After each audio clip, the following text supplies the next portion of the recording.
اولاد بھی ایک ایسی چیز ہے جو آدمی کی کمزوری ہوتی ہے، یہ آدمی کی کمزوری ہے۔ اولاد کی وجہ سے آج دیکھا جاتا ہے اس دور حاضر میں جہاں جانا نہیں چاہیے وہاں بھی آدمی چلا جاتا ہے اور عقیدہ ایسا بنا لیتا ہے۔ اگر ایسا عقیدہ ہو جائے جیسا کہ کافر وہاں جاتا ہے، وہاں کہتا ہے وہ مجھ کو بیٹا دے دیا، وہ کیا بیٹا دے گا، وہ کبھی بیٹا نہیں دے پائے گا۔ بیٹا دینا یہ خدا کا کام ہے، یہ اللہ کا کام ہے۔ آپ بزرگان دین کے پاس جائیں گے، اللہ کے محبوب بندوں کے پاس جائیں گے تو یقیناً ان کے توسل سے اللہ رب العزت آپ کو اولاد عطا فرمائے گا۔ ان کا وسیلہ بہت زوردار ہوتا ہے، طاقتور ہوتا ہے۔ جب کسی نیک بندے کا وسیلہ لیں گے، توسل لیں گے، ان کے ہینڈ سے ان کی بارگاہ میں جا کر دعا کریں گے تو پھر اللہ رب العزت کسی بھی نیک بندے کی بارگاہ میں جانے کے بعد جب کوئی آدمی دعا کرتا ہے اس دعا میں تاثیر ہوتی ہے، اس دعا میں اثر ہوتا ہے۔ اس نیک بندے کے توسل سے اللہ رب العزت کیا کرتا ہے، اس دعا مانگنے والے کی دعا کو قبول کرتا ہے۔ کیا انسان کی اولاد کمزوری نہیں ہے؟ اکبر بادشاہ کو نہیں جانتے ہیں، کتنا بڑا بادشاہ تھا، اکھنڈ بھارت کا بادشاہ تھا۔ بتایا جاتا ہے کہ مغل بادشاہوں میں سب سے زیادہ شاسن کرنے کے اعتبار سے 30 ترار اور نالج جو شاسن کرنے کے اعتبار سے تھا سب سے زیادہ مغل بادشاہوں میں انہیں کو مانا گیا ہے۔ یعنی بہت بڑے بہادر تھے، ان کو سلطنت کا بہت طاقت عطا کی گئی تھی، یعنی یہ سلطنت کے ماہر تھے، یہ بادشاہ کے ماہر تھے اور تلوار چلانے کے بھی ماہر تھے۔ لیکن کیا ہوا، ایک دن اکبر بادشاہ کو دل میں خیال آ گیا کہ میں تنہے تنہا اکھنڈ بھارت کا بادشاہ ہوں۔ میرا بتانے کا مقصد یہ ہے کہ اولاد آدمی کو کتنا کمزور کر دیتی ہے، یعنی آدمی کی کمزوری اولاد ہے۔ یعنی اولاد پانے کا جھوٹ جب آدمی کے سر پر چڑھ جاتا ہے، آدمی جہاں جانا جائز نہیں ہوتا ہے وہاں بھی چلے جاتا ہے، جہاں بھیک مانگنا نہیں ہوتا ہے وہاں جا کر اپنا خالی دامن پھیلاتا ہے۔ یعنی آدمی کی کمزوری یہ اولاد ہے۔ آپ بتائیے ہم آپ جائیں تو یہ کیا شرم کی بات ہے، ہم اور ہم اولاد کے لیے جائیں تو یہ ہمارے لیے کیا رسوا کی بات ہے۔ اکبر کو ایک دن بستر میں بات یاد آ گئی کہ میں اکھنڈ بھارت کا بادشاہ ہوں، میرے کوکھ سے میرے گھر میں اب تک کوئی بیٹا پیدا نہیں ہوا ہے، اور اگر بیٹا نہ ہو تو میری سلطنت کا وارث کون ہوگا، میرے مرنے کے بعد میرے شاسن کو آگے کون بڑھائے گا، میری سلطنت کا وارث کون ہوگا۔ اگر مجھے بیٹا نہ ہو پھر تو میری سلطنت تباہ و برباد ہو جائے گی۔ میں نے جو اتنی محنت سے اس سلطنت کو سجایا ہے، اس کو اپنے قابو میں کیا ہے، اس میں جو اپنا روب و دبدبا جمایا ہے، کون اکبر جانتا ہے کیا کہتا تھا جب کوئی مؤذن اذان دیتا تھا اللہ اکبر کہتا تھا تو اس کا عقیدہ کیا تھا جانتے ہیں، وہ کہتا تھا اللہ تو وہ اللہ ہے، یعنی اللہ اکبر جب اللہ اکبر کہا جاتا ہے اللہ تو اللہ رب العزت ہے، اور اکبر جو کہا جاتا ہے وہ میں ہوں، یعنی اللہ کے نام کے ساتھ اذان میں اکبر نے کیا کیا تھا، اپنا نام کا اعلان کر دیا تھا، یعنی اذان میں اللہ کے ساتھ میرا نام بھی لیا جاتا ہے، یعنی اللہ تو اللہ کا نام ہے، اکبر جو کہا جاتا ہے وہ میرا نام ہے۔ یعنی اسلام کے بہت سارے قانون کو مٹا دیا، یعنی وہ اپنی خواہش کے لیے سلطنت کر رہا تھا، وہ حکومت کر رہا تھا نفس کے لیے، وہ اپنے ہوس کو پورا کرنے کے لیے، اپنے نفس کی تکمیل کے لیے وہ سلطنت کر رہا تھا۔ لیکن کیا ہوا جب آخر زمانہ آ گیا، اکبر بڑھاپا میں پہنچ گیا، ایک دن اس بات کا احساس ہو گیا اتنی بڑی سلطنت کا میں مالک ہوں، اکھنڈ بھارت کا تنہے تنہا واحد بادشاہ ہوں، اگر میرا کوئی بیٹا نہ ہو تو میری سلطنت کا وارث کون ہوگا، میری حکومت کا مالک کون ہوگا۔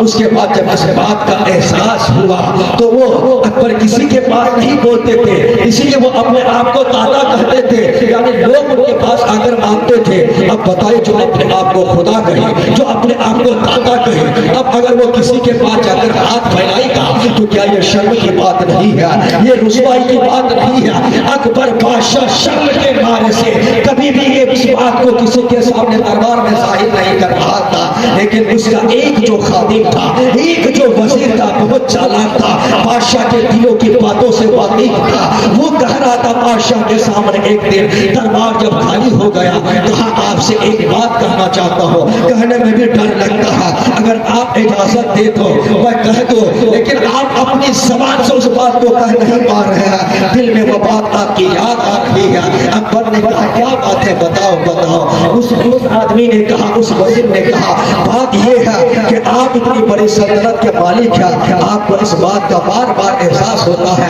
اگر میں اس دنیا سے چلا گیا تو میری سلطنت کو کون سنبھالے گا؟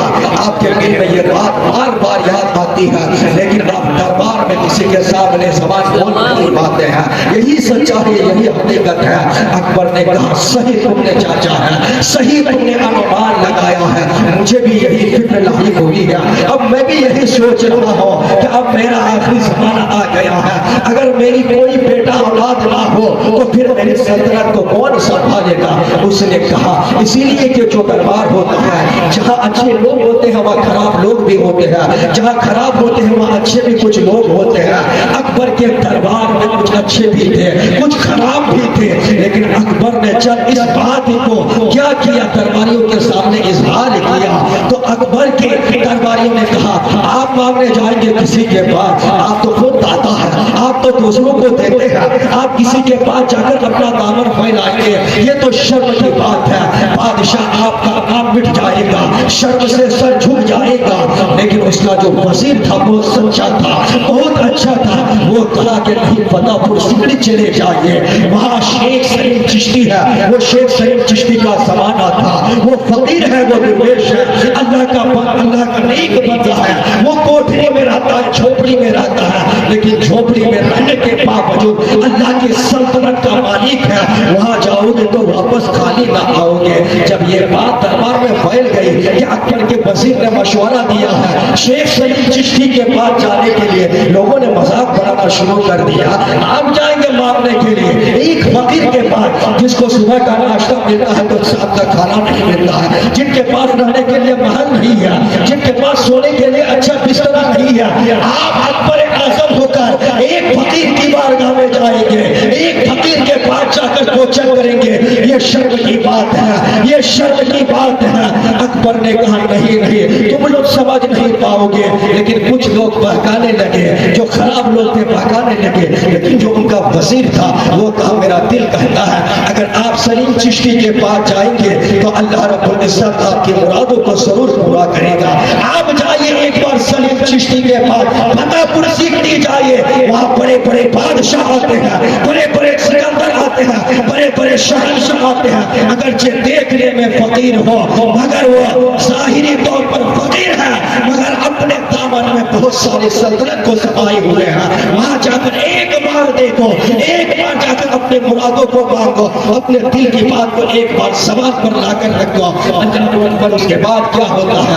اکبر بادشاہ وہاں چلے جاتا ہے، کہاں شیخ سلیم چشتی کے پاس جب ان کا زمانہ تھا، وہاں جانے کے بعد اب شیخ سلیم چشتی کو اس بات کا علم ہوا کہ میرے پاس اکھنڈ بھارت کے بادشاہ آئے ہیں۔ شیخ سلیم چشتی نے کہا یہاں بادشاہ کا کوئی کام نہیں ہے، یہاں بادشاہوں کی کوئی ضرورت نہیں ہے، فقیر کے پاس بادشاہ کی کوئی ضرورت نہیں ہوتی ہے، تم تو خود داتا ہو، تم تو خود لوگوں کو دیتے ہو، لوگ تو تم سے خود مانگنے جاتے ہیں، تو پھر آج تم کیوں اپنا دامن پھیلانے آئے ہو؟ اکبر بادشاہ نے قدم سے کہا حضور میری ایک تمنا ہے، میری ایک خواہش ہے، میں اپنے خالی دامن کو آپ کے پاس لے کر آیا ہوں، میں اتنی بڑی سلطنت کا مالک ہوں، اللہ رب العزت نے آج تک مجھے کوئی اولاد عطا نہیں فرمایا ہے، یعنی بیٹا نہیں عطا فرمایا ہے، اگر میں گزر جاؤں تو پھر میری اس سلطنت کا وارث کون ہوگا؟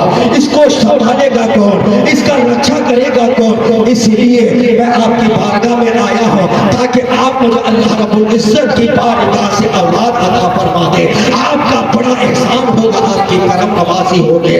شیخ سلیم چشتی رحمت اللہ علیہ نے کہا کہ اللہ رب العزت کی بارگاہ میں شیخ سلیم چشتی نے دعا کی مولا تبارک و تعالی اکھنڈ بھارت کا بادشاہ میرے پاس آیا ہے صرف ایک اولاد کے لیے، غیب سے آواز آئی اس کی قسمت میں کوئی بیٹا نہیں ہے۔ شیخ سلیم چشتی نے کہا مولا تبارک و تعالی اگر اس کی قسمت میں نہیں ہے تو میری قسمت میں جو ہے اس کو میری قسمت کی اولاد عطا فرما دے۔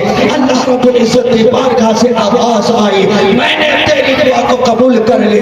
حضرت شیخ سلیم چشتی نے اس کے بعد اکبر بادشاہ سے کہا کہ تیری مراد تو پوری ہو جائے گی مگر ایک شرط ہے، ایک بات مانو گے تبھی۔ شیخ سلیم چشتی نے کہا کہ وہ بات یہ ہے کہ تمہیں خالی پیر آگرہ سے لے کر اجمیر شریف کی دھرتی پر جانا پڑے گا، تمہیں تو اولاد ملے گی، بیٹا ملے گا، ملے گا کریم نواز کی بارگاہ سے ملے گا, ہند الولی کی بارگاہ سے ملے گا, سلطان الہند کے بارگاہ سے ملے گا. حضرت خواجہ شیخ سلیم چشتی نے کیا کیا, اکبر بادشاہ کو یہ ساری باتیں بتا دی. اب اکبر بادشاہ دیکھیے جو اپنے آپ کو نہ جانے کیا کر رہا تھا, جن کا سینہ جو اہنکاری بن گیا تھا, جو گھمنڈ والا بن گیا تھا, جن کا سینہ تکبر سے بھر گیا تھا, جو اپنے آپ کو نہ جانے کیا کیا بک رہا تھا اور بکواس کر رہا تھا, اور بول بک رہا تھا.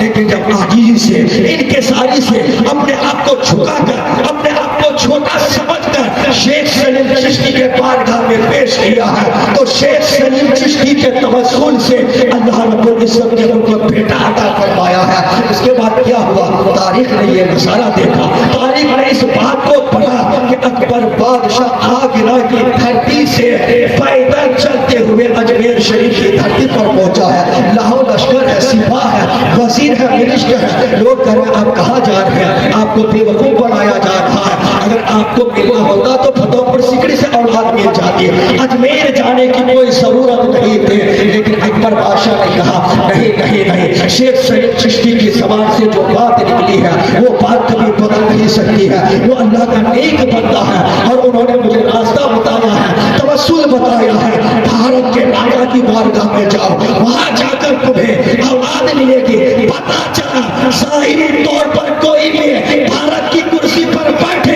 حقیقت میں اگر یہاں پر کسی کی طاقت چلتی ہے وہ سلطان الہند حضرت خواجہ کریم نواز کی چلتی ہے. ظاہری طور پر کوئی کہیں بھی کرسی پر بیٹھے, حقیقت میں اللہ رب العزت نے ہندوستان کا پاور اگر مصطفیٰ کے توسل سے کسی کو عطا کیا ہے وہ حضرت خواجہ کریم نواز. ظاہری طور پر کوئی بھی منسٹر ہو سکتا ہے, کوئی بھی پردھان منتری ہو سکتا ہے, حقیقت میں اللہ رب العزت نے اس ملک ہند کا اگر شہنشاہ بنایا ہے وہ سلطان الہند حضرت خواجہ کریم نواز رحمۃ اللہ علیہ کو بنایا ہے. اس لیے بڑے بڑے گھمنڈ اور تکبر انسان, اہنکار والا انسان کی کمزوری یہ ہے کہ اولاد اس کو کمزور کر دیتی ہے.